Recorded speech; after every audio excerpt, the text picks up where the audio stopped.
محمد فیضان کلیمی فیضان مولا علی نعرے تکبیر۔ سرکار مولا علی نے کہا حضور بولیے کرنا کیا ہوگا؟ سرکار میں ہوں نا سرکار، بولیے چلنا کہاں ہے؟ حضور بولیے کرنا کیا ہے؟ حضور بولیے کام کیا ہے؟ حضور آپ فرمائیے کرنا کیا ہوگا؟ سرکار فرماتے اشارے میں کہ علی میرا مطالبہ تم سے نہیں، میرا مطالبہ ان کھانا کھانے والے لوگوں سے ہے، ان روٹی اور بوٹی کا مزہ لینے والوں سے ہے۔ یہاں سے ایک ثابت بھی ہوتا ہے صاحب، آج بھی ہم جلسہ کرتے ہیں، دیکھ چڑھاتے ہیں نا، کہیں کھچڑیاں بنتی ہے، کہیں پلاؤ بنتے ہیں، کہیں بریانی بنتی ہے، جلسے میں آنے والے مہمانوں کو کھلایا جاتا ہے، جم کے لوگ کھانا کھاتے ہیں۔ اس کھانا کھانے کا بھی کھلانے کا بھی مقصد ہے کہ جب بھی دین پہنچانا ہو تو دین ایسے نہیں پہنچایا جا سکتا، پہنچانا چاہیے۔ جو آدمی پیغام لینا چاہتا ہے ان کو پہلے کھلایا جائے، ان کو پہلے ذکر شیر کیا جائے، ان کا پہلے پیٹ بھرا جائے، ان کو پہلے ان کے لیے دسترخوان سجایا جائے، پھر ان تک دینی باتیں پہنچائی جائے، پھر ان کو دین کا پیغام ان تک پہنچایا جائے۔ اور یہ ساری چیزیں کرنا کسی اور کی سنت نہیں، یہ مولا علی کی سنت ہے۔ سبحان اللہ سبحان اللہ۔ کہ علی نے بھی مصطفیٰ کریم کے مہمانوں کے لیے، جس وقت میرے مصطفیٰ نے دین کی تبلیغ کے لیے لوگوں کو بلایا تھا، یہ بہت تعجب کی بات ہے کہ یہ گفتگو، اچھے بتائیے اچھی گفتگو نہیں ہو رہی ہے بالکل، اور یہ نا تو آپ لوگ کھڑے کیوں ہیں؟ مار کے بھاگنا چاہ رہے ہیں کیا؟ ایسا تو کھڑا وہی رہتا ہے جس کو کسی چیز کا انتظار رہتا ہے کہ تھوڑا سا موقع ملے ترنت مارے گا بھاگ جائیں گے۔ آپ لوگ جلسہ سن رہے ہیں اور یہ جلسہ آپ ہی کا ہے، یہاں بیٹھنا ہی ایک ایک سیکنڈ آپ کے لیے بابرکت کی گھڑی ہے، آپ کے لیے بڑی سعادت مندی ہے کہ آپ یہاں تشریف رکھیں، آپ بیٹھ جائیں۔ یقین مانیے کہ جتنی بھیڑ باہر ہے اور وہ سارے لوگ آ جائیں گے تو سرکار کی جب تشریف آوری ہوگی اس وقت آپ کو جگہ نہیں ملے گی کہ ہم کہاں بیٹھیں۔ اس لیے عقل بندی آپ کی اسی میں ہے کہ آپ ابھی جو خالی جگہ پڑی ہوئی ہے اس کو اپنی جگہ بنا کر آپ وہاں متمکن ہو جائیں، وہاں بیٹھ جائیں۔ اس کے بعد پھر اس جلسے کے ایک ایک پہلو کا آپ مزہ لیں۔ اس جلسے میں آئے ہوئے خطیب، چونکہ میرے بعد ہندوستان کے ایک عظیم خطیب جو خطیب بھی ہیں، پیر بھی ہیں، اولاد علی بھی ہیں، سرکار حضور مسعود قاضی بھاگلپور شریف سے تشریف لا رہے ہیں، بھاگلپور سے خانقاہ شہبازیہ سے میرے بعد ان کا خطاب ہونا ہے، وہ زبردست تقریر فرماتے ہیں۔ یقیناً مولا علی کی اولاد سے جب مولا علی کے تذکرے سنیں گے نا تو دل سے جب سنیں گے تب بات سمجھ میں آئے گی کہ سرکار مولا علی کی خدمات کیا ہے۔ اتنی بڑی خدمات آپ نے پیش فرمائی، یقیناً میں اس کا انکار نہیں کر سکتا کہ سرکار مولا علی سے پہلے لوگوں نے خدمات نہیں کی یا ان کے بعد لوگوں نے خدمات نہیں کی، مگر مولا علی نے جس عمر میں مصطفیٰ کریم کا سپورٹ کرنے کے لیے اپنے آپ کو پیش کیا تھا، اس وقت بڑے بڑوں کو یہ ہمت نہیں ہوتی تھی کہ یہ جوخم بھرا کام ہم، لیکن علی نے دیکھا، حضرت علی نے سمجھا کہ یہاں سپورٹ کی ضرورت ہے، آپ نے سپورٹ کے لیے مصطفیٰ کریم کی بارگاہ میں اپنے کو پیش کیا۔ پھر اسلام دھیرے دھیرے دنیا کی ضرورت بنتا چلا گیا۔ مصطفیٰ جان رحمت نے عرب کے اس ریگستان میں لوگوں کو جب آپ نے سنبھالنا شروع کیا، پہلے تو اللہ کی معرفت کا نور وہاں کے لوگوں میں آپ نے بیٹھنا چاہا، اس کے بعد دھیرے دھیرے مصطفیٰ علیہ رحمت نے لوگوں کے ایمان کے بعد ان کے عقیدے کو، ان کی زندگی کو، ان کی آخرت کو آپ نے بنانے کی کوشش کی۔ اس کے بعد آپ ایک سے بڑھ کر ایک فرمان جاری کرتے رہے۔ جن لوگوں کے دلوں میں بیٹیوں کی محبت نہیں تھی ان لوگوں کے دلوں میں بیٹیوں کی محبت مصطفیٰ علیہ رحمت نے ڈال دی۔ جو لوگ اپنی ماں کو ستانے میں کوئی کسر اور کمی نہیں چھوڑتے تھے، ان لوگوں کو میرے مصطفیٰ کریم نے ماں کی محبت یاد دلائی اور کہا یہ مائیں پٹنے اور بکنے کے لیے نہیں ہے، ان ماں کے قدموں کے نیچے اللہ نے تیری جنت کو ڈال دیا ہے۔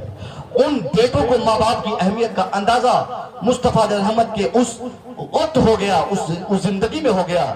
تاریخ بتاتی ہے کہ اوقاس کے بیلے میں بیٹوں نے ماں کو بیچا 900 درہم میں، 300 درہم میں، اور تینوں بھائیوں نے آپس میں بانٹ کر ماں کو بیچ کر فخر محسوس کرنے لگے کہ چلو میری بڑیا بک گئی۔ یہ مصطفیٰ علیہ رحمت کا احسان اس دنیا کے لیے ہے۔ آج اگر بیٹا چاہے جس دھرم کا ہو، बेटा चाहे जिस मजहब का मानने वाला हो, बेटा चाहे जिस समाज और सोसाइटी का हो, उसके दिल में अगर आज अपनी माँ की मोहब्बत के शगुफे फूटते हैं तो एहसान किसी और का नहीं, एहसान पैगंबर इस्लाम का है कि आपने माँ की मोहब्बत के दीप जलाए बेटों के दिलों में। आज अगर हम में, चूंकि यहाँ अक्सर और बेशतर चेहरे में देख रहा हूं, या तो कोई बेटा है या तो कोई किसी लड़की का भाई है या किसी कोई गार्जियनशिप में है, तो ऐसी हालत में बेहतर होगा कि मैं चंद बातें आप तक ऐसी पहुंचा दूं कि आप भी समझे कि हम मुसलमान हैं और हमको अपने वालिदैन का एहतराम किस तरह करना चाहिए। मुस्तफा रहमत जब मस्जिद नबवी तशरीफ ले गए, तमाम सहाबा खड़े हो गए, सरकार दो आलम ने तमाम सहाबा को खड़ा देखकर आप रोने लगे, ज़ारो कतार रोने लगे। थोड़ी देर के बाद एक साहबी अर्ज करते हैं, सरकार आपके रोने की वजह क्या है? यहां तो रोने का कोई मतलब ही नहीं समझ में आता है। आप नमाज पढ़ाने आए, आप नमाज पढ़ाइए। हुजूर आप रो क्यों रहे हैं? किस चीज ने आपको रुलाया? आप क्यों रो रहे हैं? नबी फरमाते हैं, लो अदरक्तु वालिदैया औ अहदहुमा, ए मेरे सहाबा, काश मेरे माँ बाप आज जिंदा होते या उनमें से किसी एक को मैं पाया होता। वो अनाफी सलातिल इशा, और मैं नमाज इशा में होता। वो क़राअतु फ़ीहा बिफ़ातिहतिल किताब, और नमाज इशा में ऐसी पोजीशन में मैं सूरह फातिहा की तिलावत कर रहा होता। तब अगर मेरी माँ मुझे बुलाती तो मैं नमाज छोड़कर पहले माँ की बारगाह में हाजिरी पेश करता। नौजवानों, आज हमें शर्म नहीं आती? आज अक्सर बेशतर लड़के अपनी माँ से बोलते हैं, तूने क्या किया मेरे लिए? धमकाते कि नहीं? बोल, ईमानदारी से नहीं धमकाते आप लोग? बोलिए। बाप को बोलता है कि आप क्या किया मैंने? कलियाचक में जमीन तो हमने लिया है, कलकत्ता वाला मकान हमने खरीदा, फलाने जगह खेत हमने लिया है, आप तो खाली पैदा करके छोड़ दिए। साहब, आपके वालिदैन अगर पैदा करके भी छोड़ दिए हैं, आप जिंदगी भर अपने वालिदैन की खिदमत करते रहे। उलमा बयान फरमाते हैं, पैदाइश के वक्त जो माँ को तकलीफ होती है ना, आपकी पूरी जिंदगी की खिदमत भी उसके मुकाबले में कोई माने नहीं रखती। पैदाइश के वक्त की तकलीफ। और अपने वालिदैन से हम अगर कहें और ये सोचें उनके बारे में कि मेरा बाप बहुत बेकार का आदमी है, फलाने का बाप कितना अच्छा है, उसके लिए दुकान खरीदवाया, उसके लिए मकान खरीदवाया, उसके लिए जमीन खरीदवाया, हमारा बाप तो मेरे लिए कुछ नहीं किया। अगर आपको ऐसा लगता है ना कि आपका बाप आपके लिए कुछ नहीं किया है, एक दिन रात के तन्हाई में अपने बाप के सोने की हालत में आप उनके सर के बालों को गिनने की कोशिश करें। 40 साल की उम्र में 90% लोगों के सरों के बाल इसलिए नहीं उड़ते कि उनकी उम्र बहुत हो चुकी, बल्कि उनके बाल इसलिए उड़ रहे हैं क्योंकि वो हमारी जिंदगी बनाने के लिए जो टेंशनाइज्ड हुए, उसी टेंशन ने हमारे बाप के सर के बालों को उड़ा दिया है। साहब, हमारा बाप हमारे लिए जमीन खरीदे तब बाप होगा ऐसा जरूरी नहीं है। हमारा बाप दुकान, मकान, खेत, कल्याण, प्रॉपर्टी हमारे लिए तैयार करे तभी हम उनकी इज्जत करेंगे, ये जरूरी नहीं है। हमारे गार्जियंस को जो आज शुगर की जो बीमारियां हुई है, जो डायबिटिक पेशेंट हमारे लोग हैं, इनकी बीमारी की भी वजह हम हैं, हम जैसे औलाद है। बच्चों की नाकामी को एक बाप टॉलरेट नहीं कर सकता है, बर्दाश्त नहीं कर पाता है।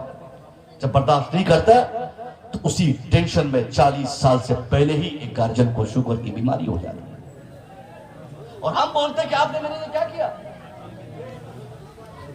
और हम कहते हैं कि आपने मेरे लिए क्या किया। मैं बताऊं, मैं अपनी बात, मैं 2002 में कहीं पढ़ रहा था उधर आजमगढ़ में। मैं ये बात अक्सर जगहों पे बता चुका हूँ। मेरे वालिद साहब 500 रुपया मनी ऑर्डर से मुझे लगाए थे कि घर आने के लिए। तातिल कला रमजान शरीफ की छुट्टी के मौके से मनी ऑर्डर नहीं पहुंच पाया और सारे बच्चे घर चले आए। मैं मदरसे में रहा, पैसा था नहीं कि मैं घर आ पाऊंगा। वालिद साहब किसी से कर्जा उर्जा लेकर आप खुद ही लेने के लिए मुझे पहुंच गए। वहां लेने गए, मुझे लिया, अपने रोने लगे, हाथ पकड़ा, बोला चलो। मुगल सराय स्टेशन आए, वहां से फिर कटिहार आना था। मुगल सराय स्टेशन पे टिकट बनाने के बाद चंद पैसे सिर्फ अब्बा के पास बचे थे। मैंने भूख लगने का एहसास दिलाया कि अब्बा मुझे भूख लगी है। उन सारे पैसों में से इतने पैसे बचे थे कि सिर्फ 4 केले खरीदे गए। कितने? 4 केले खरीदे गए और अब्बा भी कुछ नहीं खाए थे। उन 4 केलों में से 3 केला मैंने खाया। एक केले को मैंने अपने अब्बा की तरफ बढ़ा के कहा कि अब्बा इसे एक आप भी खा लीजिए। तो मालूम है अब्बा ने क्या कहा? मुझे भूख नहीं लगी है, मेरी तबीयत खराब है, पेट में गैस है, केला मेरे लिए नुकसानदेह है। और वही वालिद मोहतरम को घर पहुंचने के बाद अम्मी से कहते हुए सुना, कहते हैं कि जल्दी खाना लाओ, मुझे बहुत भूख लगी है। बात समझ में आ गई कि बाप हमारा सब कुछ बताता नहीं, वो सारी तकलीफों को टॉलरेट करता है हमारे लिए। और हम जैसे बेहूदे लड़के और अपने माँ बाप के एहसान को नहीं मानते और बोलते कि आपने हमारे लिए क्या किया, गुमान करते कि बाप हमारा ठीक नहीं है। साहब मैं जानता हूं आपको कलकत्ता की ठेकेदारी मिली है, मैं जानता हूं आप में से कोई हेड मास्टर है, कोई मास्टर है, कोई वकील है, कोई जज है, कोई इंजीनियर है, कोई डॉक्टर है, कोई प्रोफेसर है, कोई अमीर आदमी है, कोई लेबर है, कोई कुछ है। मगर अगर आपका बाप आपका नहीं है तो आप दुनिया में कुछ नहीं है, कुछ नहीं है। हुजूर पीर साहब किबला का पांव चूम कर आप पूछेगा किसी दिन कि हुजूर मैं अगर अपने माँ बाप को ना चाहूं और आपको चाहूं तो अल्लाह राजी होगा? अरे बोलिए ना सुभान अल्लाह। हुजूर पीर साहब फरमाएंगे मरदूद बात तेरी बारगाह से, तू जब अपने बाप का नहीं हुआ तो मेरा क्या होगा?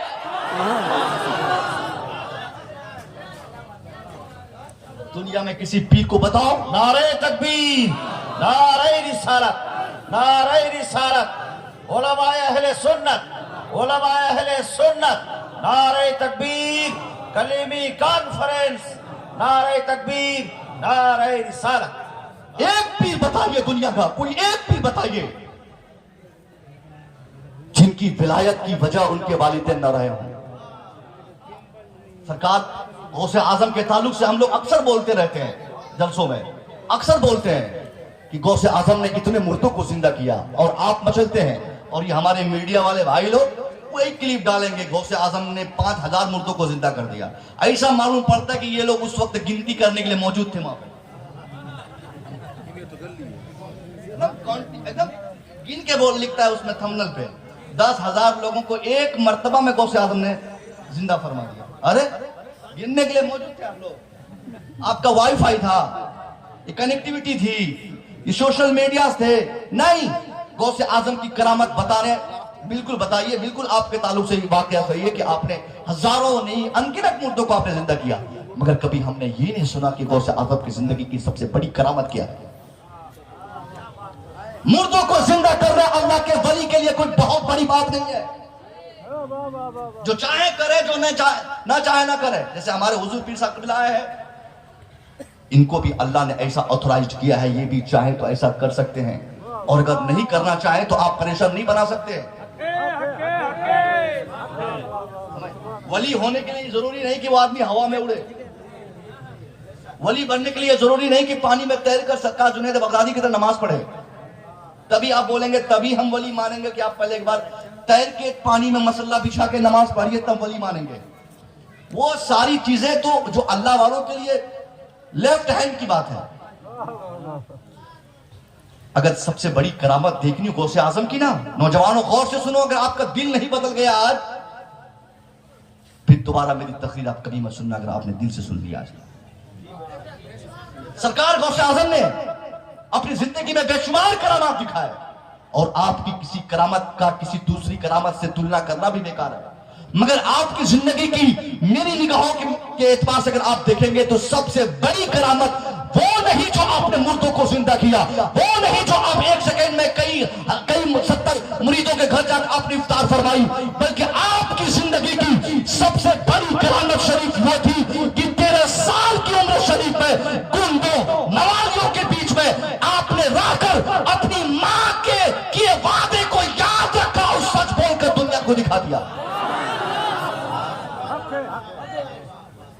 यहां पीर साहब का पांव दबाते हैं हम, मां बाप के पांव दबाने की फुर्सत नहीं। खुदा की कसम पीर साहब के फैजान से आप मालामाल नहीं होंगे। सरकार दूल्हा भी अपनी बारगाह से अपनी आरामगाह से आपको हमको हमेशा मुलाहाजा फरमा रहे हैं कि हमारा मुरीद का बेटा मुरीद दामन पकड़ते वक्त बोला था कि मैं ईमान लाया अल्लाह पर, उसके रसूल पर, آج کے بعد میں کبھی نماز نہیں چھوڑوں گا, والدین کی خدمت کروں گا, اچھائیاں کروں گا, مگر اس کیے گئے وعدے کے ساتھ ہم نے النگھن کیا. ایک بار نہیں 50 بار ہم کرتے ہیں اور ہم سوچتے ہیں کہ سرکار کے نظر کرم سے ہم کامیاب ہوں گے. اولیاء الصالحین کا فیض و کرم ان لڑکوں پر کبھی نہیں ہوگا جو لڑکے اپنے باپ کو ستاتے ہیں.